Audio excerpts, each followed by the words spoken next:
कि कल से आज तक देश का एक हृदय विदारक घटना को देखे होंगे। मणिपुर में एक घायल युवक को लेकर एसपी के नेतृत्व में आसाम राइफल्स के कमांडो के पायलटिंग और एस्कॉर्ट में एक एम्बुलेंस जा रही थी, जिसमें घायल युवक की मां और उनकी एक परिचित सवार थे। उस एम्बुलेंस को भीड़ ने घेर लिया। एसपी और आर्म्ड कमांडो वहां से भाग खड़े हुए और घायल अवस्था और उसकी मां और उस महिला को जिंदा जला दिया गया। ये अत्यंत हृदय विदारक एक घटना है। वो भी घटना तब घटी जब हमारे देश के गृहमंत्री 1.5 महीने मणिपुर में जलने में आग लगा रहा और अंत में 29 मई को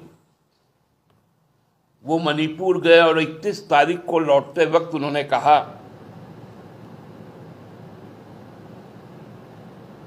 कि अब मणिपुर में पूरी तरह शांति हो गई है।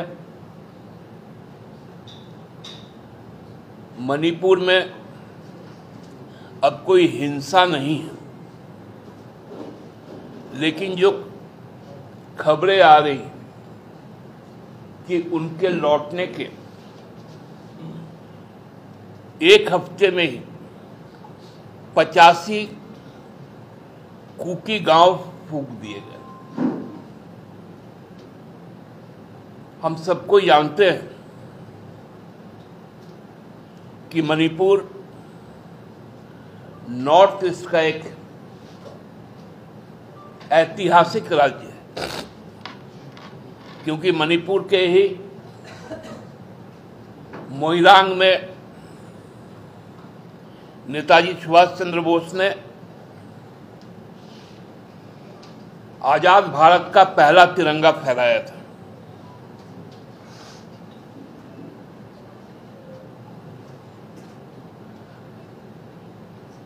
इसलिए मणिपुर इस देश का एक ऐतिहासिक राज्य भी है।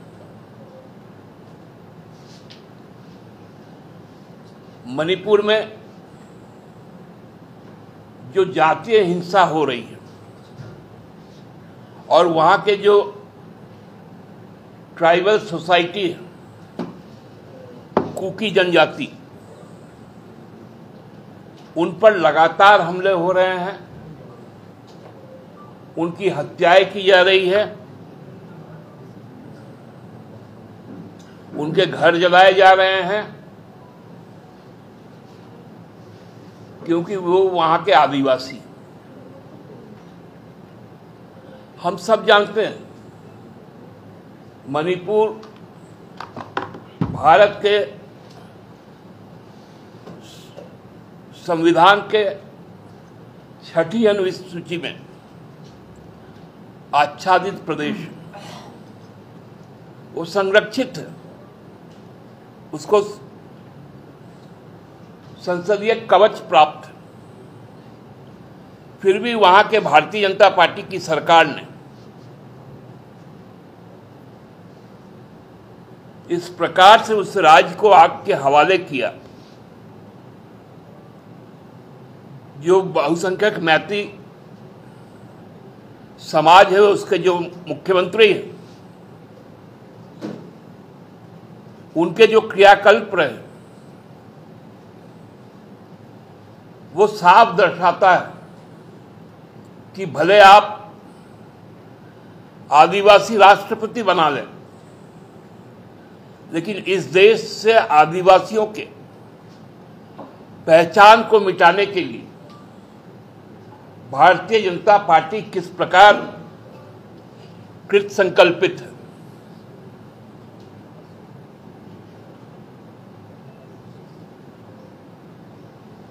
जो कड़ा शासन व्यवस्था की बात करती है, अनुशासन की बात करती है,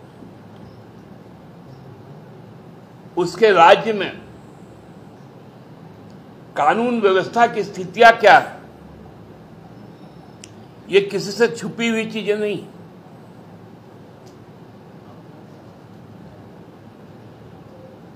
कल एक और घटना घटी थी। लखनऊ के कोर्ट में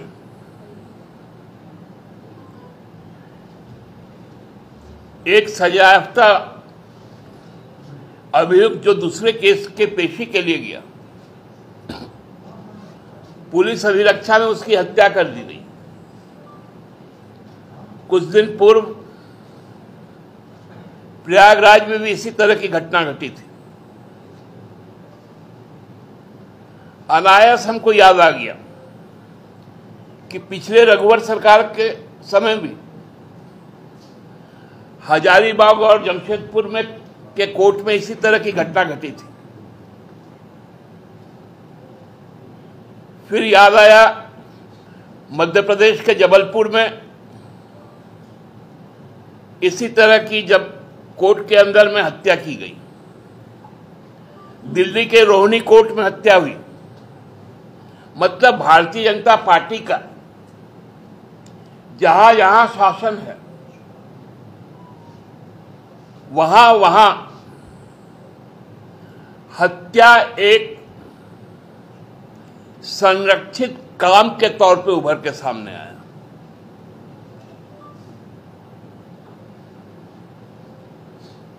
हाहाकार मचा हुआ है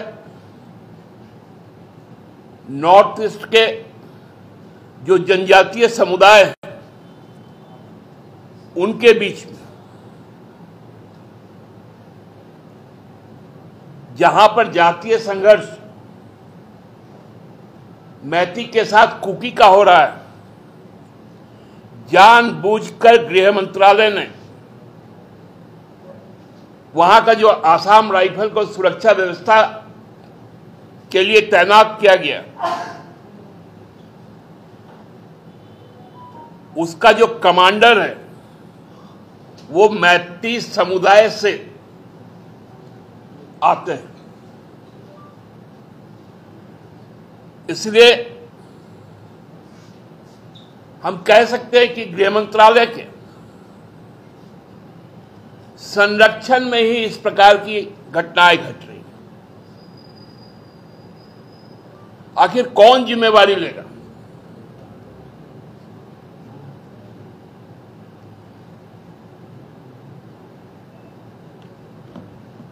प्रधानमंत्री जी के बारे में विदेशों को लेकर भारतीय जनता पार्टी के लोग इतनी बात करते हैं, तो विदेशों में हमारी छवि कैसी बन रही होगी?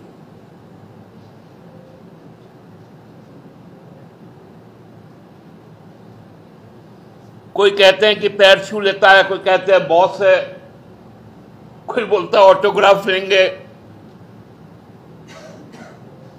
तो दिल्ली में क्या हो रहा है, मणिपुर में क्या हो रहा है, लखनऊ में क्या हो रहा है?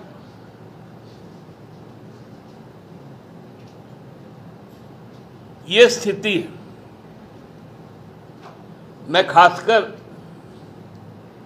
अपनी पार्टी की जो चिंता है उसको जाहिर कर रहा हूं कि इस देश में जनजातीय समुदाय के साथ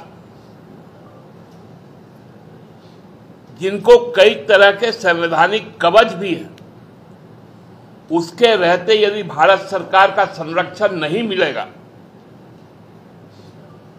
तो ये विकट संकट पैदा करेगा।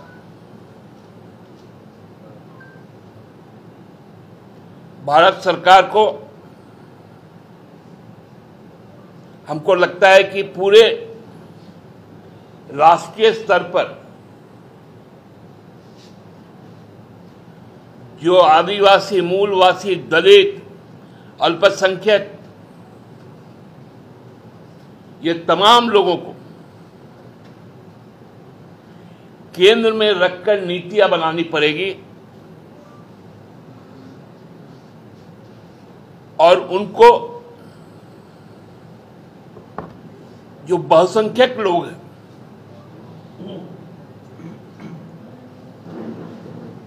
उनको भी समझाना पड़ेगा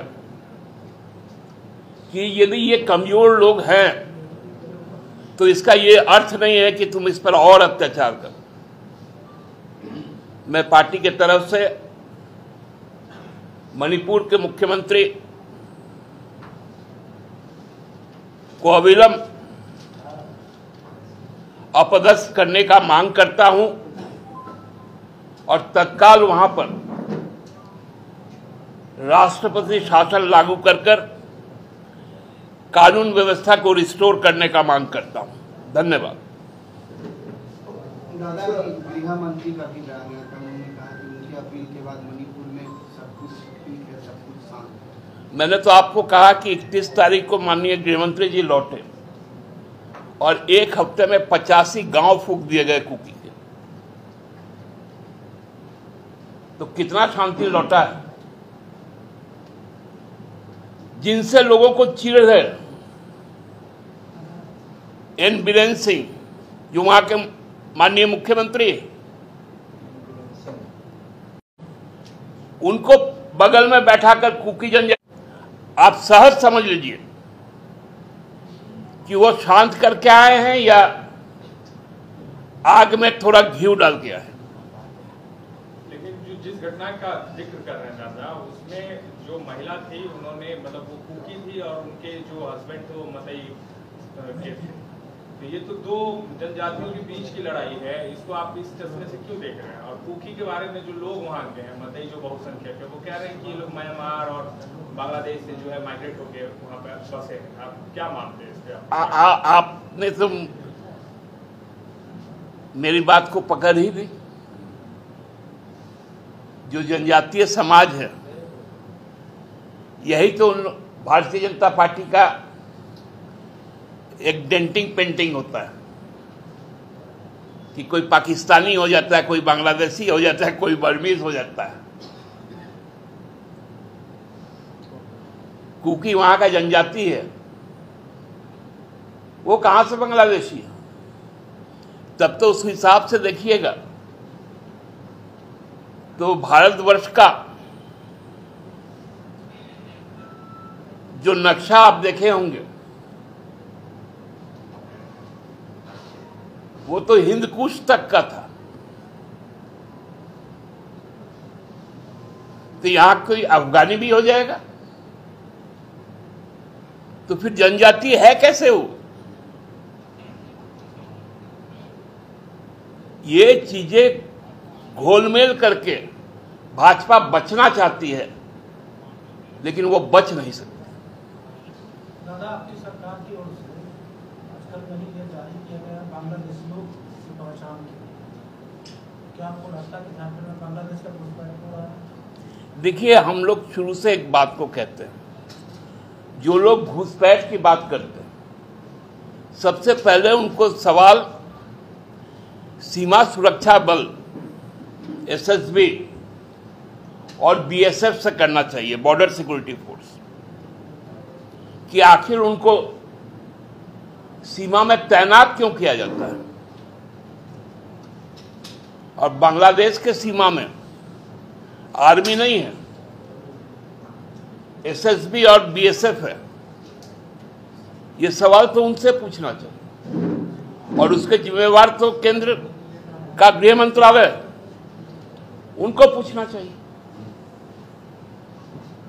दादा, विपक्षी एकता की एक बैठक होने वाली, तो क्या झामुमो शामिल होगी उस बैठक में? निश्चित तौर पर झामुमो शामिल होगी।